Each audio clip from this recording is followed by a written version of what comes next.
Suite de la lecture par l'auteur de Baggio 20 ans de folie italienne et mondiale. 11e partie. L'éternel retour de la souffrance ou Baggio à Saint-Étienne.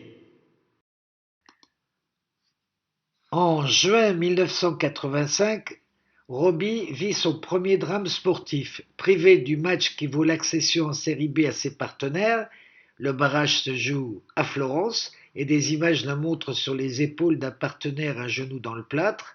Il suit le conseil d'un ancien joueur du club et prend la direction de Saint-Étienne où l'attend un chirurgien revenu des États-Unis avec de nouvelles techniques. Il s'agit du professeur Bousquet, élève de Tria et rare spécialiste capable à l'époque de réparer une déchirure des ligaments croisés antérieurs. Ce n'était pas une opération compliquée, dira Bousquet à France Football dans le numéro consacré au Ballon d'Or 93. Depuis 6-7 ans, des progrès ont été accomplis et j'étais formé à ce type de chirurgie. Avant, c'était plus aléatoire. C'était une question de chance. Il faut entendre la version de Roberto. Selon les critères de l'époque, l'opération s'est bien passée, mais ça a été terrible. Pendant l'intervention, on m'a percé la tête du tibia avec un trépan, on a taillé mon tendon rotulien et on l'a tiré pour qu'il passe dans le trou. Puis, on l'a fixé avec 220 points de suture interne. Tu as compris, 220 points. Quand je me suis réveillé de l'anesthésie, j'ai pris peur. Ma jambe droite était si petite qu'on aurait dit un troisième bras. J'étais devenu une sorte de mutant génétique avec 3 bras et une jambe. Le genou était gonflé comme un melon et rouge de teinture d'iode. En plus, on n'avait pas recousu l'extérieur avec du film, mais il était refermé avec de petites agrafes comme celles qu'on trouve dans les papeteries. Retour de la clinique Beauséjour de Saint-Étienne, Robbie, qui est allergique aux antalgiques et à la plupart des anti-inflammatoires, endure un calvaire. La douleur est si forte qu'il passe des heures à regarder le plafond en se disant que son rêve de finale contre le Brésil est mort et enterré. 2 semaines après l'opération, raconte-t-il dans son autobiographie, je pesais 56 kilos. J'en avais perdu 12. Je ne pouvais même pas aller aux toilettes. La tête me tournait. Il n'y a pas d'alternative. Le jeune Vénitien se lance sur la dure route de la réhabilitation physique et il passe 6 mois entre les séances de travail avec le staff médical de la Fiorentina et des allers-retours à Saint-Étienne où l'équipe du professeur Bousquet s'est pris de tendresse pour lui. La propriétaire de l'hôtel Carnot, Madame Tachian, se rappelle. Notre petite maison vivait à son rythme. Tous les clients le connaissaient et l'appréciaient. Il était adorable, vraiment. Il était au milieu des stagiaires verts, toujours de bonne humeur, témoigne le professeur Bousquet. Il faisait un malheur, dit en rigolant Gilles Chaban, qui lui a fait subir de longues et intenses séances de rééducation. Il était drôle et mignon. En fait, c'était un gosse quand il est venu ici. Robbie se reproche d'avoir coûté si cher à la Viola et d'être parfaitement inutile. Le malheureux, que papa Florindo conduit au rassemblement d'avant-saison du côté de Modène en béquille, passe des heures enfermé via carne secchi, une bourse de glace sur le genou. Confiné volontaire, il a peur que les supporters lui reprochent de ne pas faire le maximum pour guérir. Affolé, un dirigeant passe pour lui demander des explications. Il a oublié d'aller porter les 5 premiers chèques de son salaire à la banque.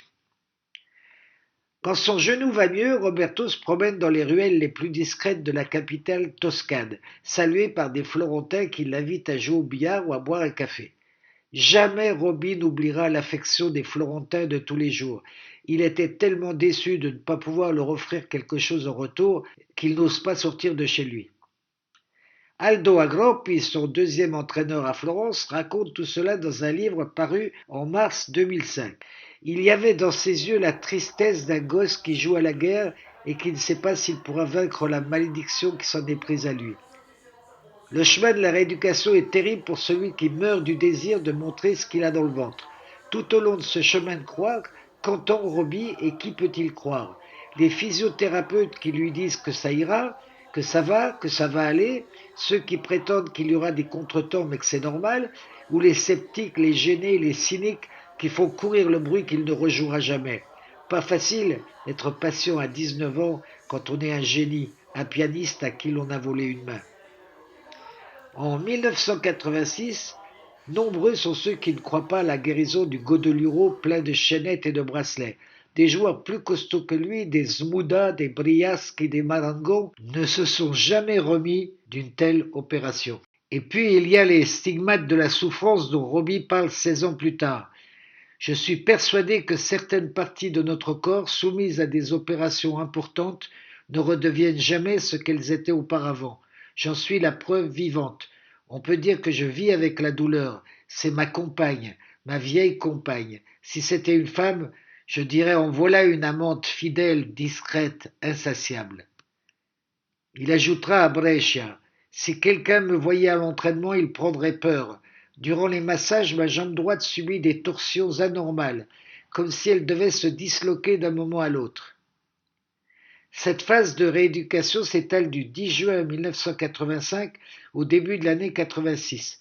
Les joueurs de sa génération, les Mancini, les Vialli, les Maldini, font des merveilles avec les sélections de jeunes, où ils apprennent à devenir de vrais professionnels. À leur tête, Azeglio Vicini, qui préfigure une longue série de titres italiens dans les championnats européens des moins de 21 ans. Si Robbie veut que son rêve de finale mondiale se réalise, il faut qu'il se remette au plus vite. La Coupe du Monde n'aura-t-elle pas lieu en Italie dans 4 ans? Hiver 85-86. Robbie déprime. Il nous le rappelle dans son autobiographie. La jambe droite était nettement plus petite que la gauche.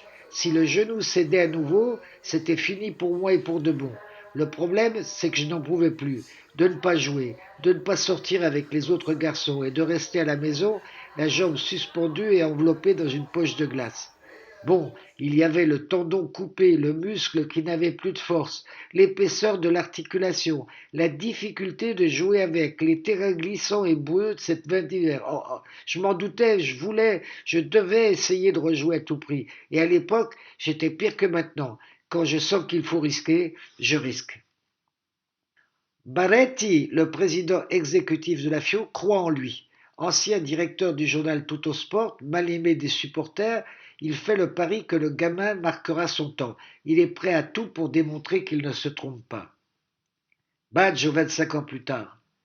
Pier Cesare Barretti mérite un souvenir à part. Il ne m'a jamais abandonné. Pour lui, j'étais un fils. Son visage, ses manières de gentilhomme, sa compréhension me manquent terriblement. Aldo Maldera, un joueur de Milan transféré à Florence, conseille au gamin à la jambe martyrisée d'aller voir Antonio Pagni, un masseur de Montecatini qui l'avait remis sur pied après une opération du même type. Pagni, mais également Barcella, pranopracteur, accepte de prendre Robbie sous l'oreille, au point que Pagni deviendra son ami et son homme de confiance jusqu'à la presque fin de sa carrière. Agroppi, l'entraîneur de la Fio, convoque Baggio pour un match contre Lecce. C'est la première fois que le nom de Robbie apparaît sur la feuille d'un match de Série A. Le gamin est lucide, ses cuisses ne tiennent pas la pression, l'acide lactique envahit ses muscles. Il est comme vidé de son énergie. Je me sentais comme un équilibriste sur un fil. La seule différence avec l'équilibriste était que moi j'étais sûr de tomber d'un moment à l'autre. C'est ce que je ressentais et sans pagne, ça se serait produit. Si ce n'avait été que de moi, impulsif comme j'étais, je me serais prêté pour de bon et pour toujours. Baggio joue ses 17 premières minutes sous le maillot violet lors d'un Fiorentina ou dîner de Coupe d'Italie. Il participe au tournoi de Viareggio avec les moins de 21. Il en profite pour marquer les 2 buts de la victoire florentine sur les Oceans de New York. Malgré ces 2 buts, il s'entend dire qu'il est un fantastique ex-joueur de football. À 19 ans, il se fait l'impression d'un âne boiteux. Sous la houlette d'Aldo Agroppi, l'ex-espoir des espoirs s'entraîne encore et encore. Agroppi sait qu'il a entre les mains une perle parmi les perles, mais il n'a pas le tact nécessaire pour le materner. Ses bracelets et ses chaînes le défrisent, des trucs pour draguer sur les plages de la Versilia, mais ridicules quand on est un homme et un vrai. Agroppi est pressé, on exige de lui des résultats avec un Antonioni qui n'est plus ce qu'il était. Il dispose d'un bel effectif avec l'Argentin Passarella, Claudio Gentile, Giovanni Galli, Battistini, Maldera et les espoirs Massaro et Berti. Mais la Viola est victime d'un mal étrange. Elle triomphe des plus forts à domicile, mais elle se délite contre les mal classés à l'extérieur. Agressée par les supporters qu'une 4e place en championnat ne satisfait pas, Agroppi est remercié. L'optimisme revient pendant l'été 86. Roberto s'est ressourcé à Caldoglio, il a pu profiter d'Andreina et de sa famille, tout en redoublant d'efforts pour récupérer les centimètres qui manquent à sa cuisse droite. L'Italie du calcio est impatiente de voir ce que vaut vraiment le jeune homme dont on parle. Baggio est pétri de lacunes, il arrive à peine à suivre le rythme de ses coéquipiers à l'entraînement. Baretti et son nouvel entraîneur, Bersellini, surnommé l'Allemand, font ce qu'ils peuvent pour le protéger, mais avec ce qu'il a coûté, ça n'est pas simple. Baggio. Bersellini était un brave homme. Il comprenait ce que je ressentais. J'étais à des années-lumière d'une condition acceptable pour un joueur de Serie A, mais il m'a fait jouer 3 parties de coupe. Et le 21 septembre, j'ai fait mes débuts contre la Sampdoria. Finalement, j'avais réussi. Il était clair qu'il allait me tomber une autre tuile sur le nez. 4 jours après ce Fiorentina Samp, le ménisque du genou droit de Roberto cède du côté de sa cicatrice. Il est question d'une nouvelle opération, mais Pagni et Beccani, le responsable du staff médical, décident de remettre Roby sur pied sans passer par la case hôpital. Musculation, test de résistance, séance de piscine. Le héros fait son retour le 4 octobre 1986 lors d'un match amical contre les Suisses du FC Sion, à l'occasion duquel son ménisque se fissure définitivement. Roberto veut tout laisser tomber, rembourser l'argent de son transfert, rentrer à Caldogno, travailler avec ses frères dans l'atelier de son père. Mais qu'a-t-il fait au bon Dieu? Comment ne pas penser qu'il est victime d'un sort? À preuve, deux de ses copains, Diego et Maro, vont arrêter de jouer à cause de leurs genoux. Gianni Gullo, un joueur de la Sanremese qu'il a rencontré à Saint-Étienne, ne s'en est pas remis non plus. Mieux valait renoncer. On ne peut rien contre un destin contraire. C'était compté sans Mamma Mathilde, qui le gronde et l'accompagne à Saint-Étienne où Bousquet est optimiste. Il souffrait d'une lésion méniscale, il avait repris trop tôt, je lui ai ôté la partie lésée du ménisque, voilà tout. Revoilà Baggio confié aux bons soins de Gilles Chaban, son kiné à Saint-Étienne. Tous les jours, tous les soirs, il était pris en main. On ne l'abandonnait jamais. Il était timide, mais très à l'aise malgré tout. On sortait, on allait danser. Il était toujours de bonne humeur. Il y avait une grande solidarité autour de lui, bien dans la tradition stéphanoise. Il était d'un éclat extraordinaire, nous raconte la Maria, la secrétaire de Chaban. Un jour, parce qu'il était fidèle à sa fiancée et pour que les filles ne le draguent pas, il m'a demandé de faire comme si nous sortions ensemble. Inutile de vous dire ma fierté, c'était quelqu'un d'exceptionnel. Un brancardier rencontré lors du tournage d'une vidéo se rappelle, la deuxième fois il arrivait en hélicoptère. On a cru que c'était un émir, mais comme c'était Roberto, tout le monde était ravi. C'était vraiment un type incroyable. On le connaissait tous, révèle un éducateur de l'AS Saint-Étienne. Il allait s'entraîner à Coachstone, je te dis pas le délire, il jonglait assis sur une chaise et il prenait 10 fois sur 10 les cibles que tu lui montrais du doigt. Mais quel homme est donc ce garçon qui laisse ce genre de souvenirs dans le cœur des gens 20 ans après les avoir rencontrés? Roby est de retour en Italie où il se remet au travail avec Pagni, puis seul pendant des heures, samedi et dimanche compris. Combien de temps cette poule au pied d'or, que certains ont pris pour une prima donna, aurait-il passé à faire de la musculation au lieu d'assimiler les schémas de jeu en vogue? Comment a-t-il fait pour croire que ses rêves iraient plus loin que la pâle réalité des autres? Depuis que mon genou a été opéré, je dois effectuer un travail spécifique sur cette jambe. 2 fois par semaine, mon physiothérapeute me fait faire des exercices de contre-résistance pour le tone musculaire, les adducteurs et les tendons. Cela vient en complément des entraînements classiques. Cet excès de travail a des conséquences musculaires parce qu'il est évident que je dois travailler davantage que les autres. 2 séances hebdomadaires qui deviendront quotidiennes mais ne feront que freiner le retour du mal. J'ai visité Baggio, témoigne Carlo Vittori, l'homme qui l'a remis sur pied à Formia.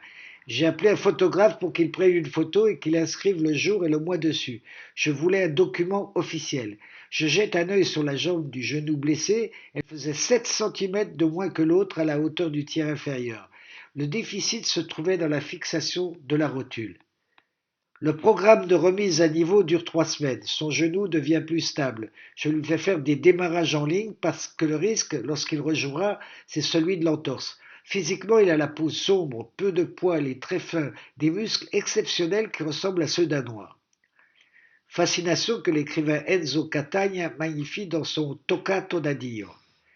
Quand Baretti lui amena ce garçon glabre, pas de poils, peu de barbe, au teint olivâtre, Vittori trouva le croisement heureux, et à scruter sa peau il eut l'impression de se trouver devant un cheval arabe. En revanche, par la faute de cette musculature qui était de la nature de la soie par rapport à la laine, ces accidents avaient fait de lui un poussin blessé qui avait une grande envie de sourire, d'être joyeux. Pousquet, Pagny, Vittori, Baggio se remet, ce qui ne l'empêche pas de dire, à qui veut l'entendre, qu'on ne peut donner sa vraie valeur au football qu'en estimant que le match ou l'entraînement que tu fais peut être le dernier. De 1990 à novembre 1994, on n'entend plus parler des genoux de Raphaël devenu le divin à la queue de cheval. Ses problèmes sont d'ordre musculaire. Constitué d'un dosage rare de fibres longues et de fibres courtes, sa musculature allie explosivité et endurance, ce qui les fragilisera à la longue.